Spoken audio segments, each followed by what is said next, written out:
అమ్మ ఇప్పుడు ఆంజనేయ స్వామికి వాల పూజ అని అంటూ ఉన్నారు. అంటే ఈ వాల పూజ చేయడం వల్ల మనకి ఎలాంటి ఫలితం ఉంటుంది? ఏదైనా ఒక చిన్న కథ లాంటిది ఏమైనా ఉందా అట్లా? తెలియచేయండి. నాకు వాళ్ళ పూజ అనగానే నవ్వొచ్చింది. మనం అనుకుంటున్నప్పుడు ఇది అంటే ఆ!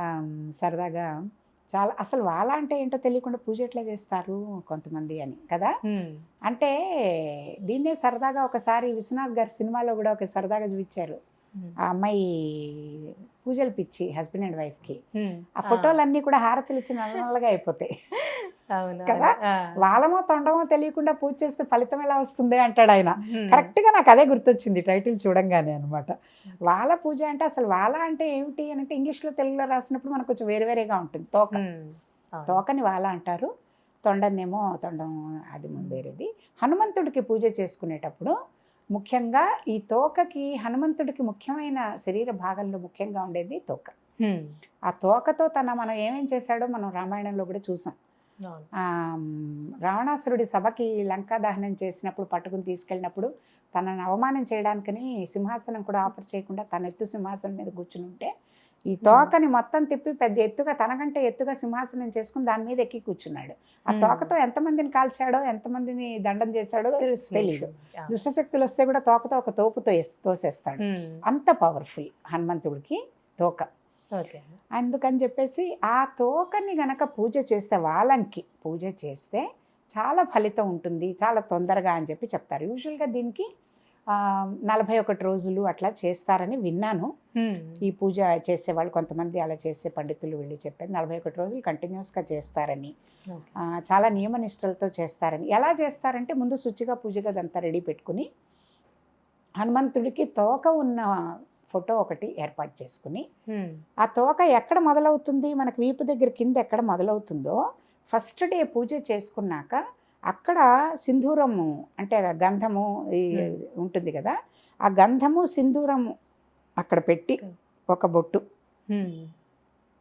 ఆ బొట్టులో కుంకం పెట్టి అంటే ఫస్ట్ హ్మ్. డే అయిపోయాక అలా దాని పక్కన నెక్స్ట్ డే అయినప్పుడు రెండో బొట్టు అక్కడ పెట్టాలి. హ్మ్. అలా మొత్తం తోకది మొత్తం 42 రోజులకి ఆ తోక మొత్తంకి 38 రోజులు 42 రోజులు అనుకున్న టైంకి మొత్తం ఆ తోకంతా బొట్లతో నిండిపోవాలి. హుహుహు. దానికి తగినట్టుగా బొట్టు పెట్టుకుంటూ రావాలి. ఒక్కొక్క రోజుకి ఒక్కొక్క బొట్టు. ఓకే. అలా చేస్తారు ఈ వాల పూజ. హ్మ్. తర్వాత దానికి కూడా హనుమంతుడి పూజకి ఎప్పుడూ తమలపాకులు చాలా ఇష్టం ఆయనకి. అయితే దీనికి మళ్ళీ రాముడి గురించి ప్రే చేయడమే ఉంది. తన మంత్రం ఏమీ చెప్పడం లేదు. హ్మ్. శ్రీరామ జయం అని రాస్తారని బుక్ పెట్టుకుని రోజు ఇన్ని సార్లని నామాలు శ్రీరామ జయం అని. ఇంకోటి రామాయణం మొత్తాన్ని మనం ఉచ్చరించే ఫలితం కలగాలంటే శ్రీరామ రామ రామేతి రమే రామే మనోరమే సహస్రనామ తత్తుల్యం రామనామ వరానని ఈ చిన్న మంత్రం ఉంది. ఈ మంత్రాన్ని కూడా రాస్తారని ప్రతిరోజు. అంటే హ్మ్. ఈ 42 రోజుల్లో ఇన్ని రకాల పూజ చేసి రోజు ఈ మంత్ర జపం కూడా అందులో 11 సార్లో ఎన్నో సార్లు 9 సార్లు 11 సార్లు ఎన్నో సార్లు 108 సార్లు చేసేవాళ్ళు ఉన్నారు. అలా చేసి అందులో రాసుకుంటూ అంటే రోజు మొత్తాన్ని ఎక్కువసేపు నామజపంలో గడపడం. ఇంకా 41 ఇంకా రోజులు. అన్న ఇంకా మిగతా అన్ని బ్రహ్మచర్యము ఏకభుక్తము అవన్నీ మామూలే. హ్మ్. వ్రతం ఏదైనా మనం ఒకటి చేస్తాం అనుకున్నప్పుడు చల్లనీటి స్నానము తర్వాత బ్రాహ్మీ ముహూర్తంలో లేచి స్నానం చేయడము హ్మ్. చల్లనీళ్ళతో స్నానం చేయడం బయట ఎక్కడ ఏం తినకుండా ఉండడము ఎక్కువ ఓకే. మాట్లాడకూడదు. ఇప్పుడు దైవ చింతనలో తప్ప ఎక్కువ ఎందుకు మాట్లాడకూడదు అన్నారు అని ఆలోచిస్తే మనకే దానికి జవాబు దొరుకుతుంది. మనం ఎక్కువ మాట్లాడిన కొద్దీ అసత్యాలు చెప్తాం, హ్మ్. పరదూషణ చేస్తాం, అవును. ఇచ్చిన మాట నిలబెట్టుకోకుండా ఊరికే ఎంప్టీగా ఏదో మాట్లాడేస్తూ ఉంటాం. ఇవన్నిటి దోషాలు మనకు అంటకుండా ఉండాలంటే ఒక వ్రతం తీసుకుని ఒకటి ఫాలో అవుతున్నప్పుడు ఇవి రాకుండా ఉండాలంటే తగ్గించుకోవాలి మాట. మౌనంగా ఉండాలి. ఆ హ్మ్. మౌనంగా ఉండి లోపల ఇంటర్నలైజ్ చేసుకుని ఈ మంత్రం ఏదైతే తీసుకున్నామో దాన్నే జపిస్తూ ఉండాలి. ఓకే. అందుకని మౌనం అన్నారు. హ్మ్. ఎంతవరకు అవసరమో అంతవరకే మాట్లాడడం. మిగిలిన టైం అంతా ఈ శ్లోకాలు చెప్పుకుంటూ ఉండడం. శ్రీరామ రామ రామేతి ఎన్నిసార్లైనా చెప్పుకుంటూ ఉండడం. హ్మ్. తర్వాత ఈ తమలపాకు మీద ఇవన్నీ రాసి పెట్టుకోవడం. హ్మ్. ఆహ్, హ్మ్. బొట్టు అది పెట్టడం. హ్మ్. ఇట్లాంటివన్నీ చెప్తారు. దీనికి సంబంధించి మళ్ళీ మీరు రెండో పార్ట్‌లో అడిగినప్పుడు కూడా అసలు ఇవి ఎందుకు చేస్తారు అంటే గ్రహపీడలు పోవడానికి, భయం లేకుండా ఆరోగ్యం కోసం 11 సార్లు చేసేవాళ్ళు, ఇన్ని సార్లు చేసేవాళ్ళు ఒక సైకిల్ ఒకసారి అయ్యాక మళ్ళీ చేసేవాళ్ళు అయ్యే వరకు చేస్తూనే ఉంటారు. ఇంకా సంతానం గురించి కూడా నేను విన్నాను. చేస్తారు. వివాహం, సంతానం. అంటే ఇప్పుడు కలగలేదనుకోండి, వాళ్ళు ఇంకేదైనా ప్రయత్నాలు చేస్తూ ఉండొచ్చు. అంటే ఐవీఎఫ్లు అనుకోవచ్చు, ఆల్టర్నేటివ్ దీనికి ఏదైనా అని. వాళ్ళకి ఫస్ట్ టైం సక్సెస్ఫుల్ కాలేదు, ఒకసారి చేశారు, మళ్ళీ చేసుకోవడమే, అంతే కదా. ఇప్పుడు యాంటీబయాటిక్ ఒకసారి 5 రోజులు కానీ డాక్టర్ చెప్పారు, మనం 5 రోజులు వాడాం, తగ్గలేదు, మళ్ళీ డాక్టర్ దగ్గరికి ఏమంటారు, రిపీట్ చేయండి అంటారు. మంత్రం కూడా అంతే చేస్తూ ఉంటారు. అంటే మనం చేసేటప్పుడు మొదటిసారి అందరికీ అంత పరిపక్వత ఆ 9 రోజుల్లో ఆ 30 రోజుల్లోనే మొత్తం కాన్సన్ట్రేట్ చేసి అంత ఎఫెక్ట్ వచ్చేంత చేయలేకపోవచ్చు కదా, వాళ్ళకున్న మానసిక స్థితిని బట్టి. అందుకని ఇప్పుడు జరగలేదు, మళ్ళీ చెయ్యి, మళ్ళీ 41 రోజులు ఏముంది అందులో, అలా అనమాట. అయితే దీనికి సంబంధించి ఎవరైనా భీముడి కథ అని అన్నారు కాబట్టి అసలు హనుమంతుడు ఎంత శక్తిమంతుడో చెప్పడానికి ఈ కథ మనకు ఒకసారి గుర్తు చేసుకోవచ్చు.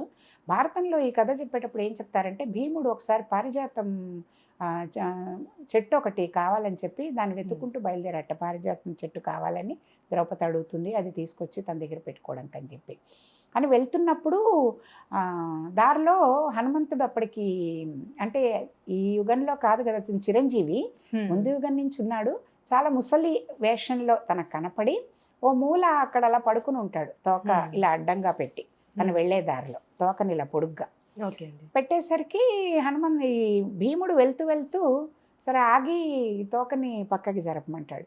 నేను ముసలివాడిని అయిపోయాను కదా, పోనీలే నువ్వు అంత బలవంతుడివి, కొంచెం నా తోక నువ్వే జరుపుకుని వెళ్ళొచ్చు కదా అంటాడు. సరే అయితే పోనీలే, పాపం తను జరపలేడేమో, నేను జరుపుదామని చెప్పేసి వెళ్ళి చిన్నగా కేర్లెస్గా, అంటే ముసలి తోక పెద్ద హనుమంతుడు ఎంత ఉంటుంది కోతిది అన్నట్టు అనుకుంటాడు అహంకారంతో. ఇవన్నీ ఎందుకు ఇట్లాంటి కథలు మనకు చెప్తారంటే, అహంకారం కానీ నేనే గొప్పవాడిని, అవతలవాడు చాలా తక్కువ అనే భావన ఎప్పుడైతే ఉంటుందో ఆ అహంకారం అణగగొట్టడానికి మనకు ఒక ఎక్స్పీరియన్స్, ఒక లెర్నింగ్ వస్తుంది ప్రతి వాళ్ళకి.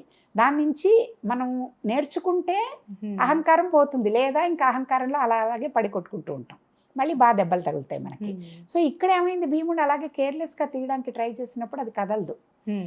కదలకపోతే అప్పుడు అమ్మో ఇదేదో దీని వెనక ఏదో ఉందని చెప్పేసి, ఏమిటి ఇది అసలు కదలట్లేదు, అయ్యో నా వల్ల కావట్లేదు, మీరే నాకు ఇది చేయాలంటే, నేను ఫలానా, నేను ఇట్లా ఆంజనేయుడిని, నేను ముందు యుగంలో ఇలా అయ్యో అని చెప్పేసి దండం పెట్టుకుని, అందుకని భీముడు కూడా ఈ పూజ చేశారని తన గొప్పతనం తెలుసుకుని అప్పటి నుంచి ఇంకా భీముడు కూడా ఆంజనేయ స్వామి భక్తుడయ్యారని మనకి కథ ఉన్నది.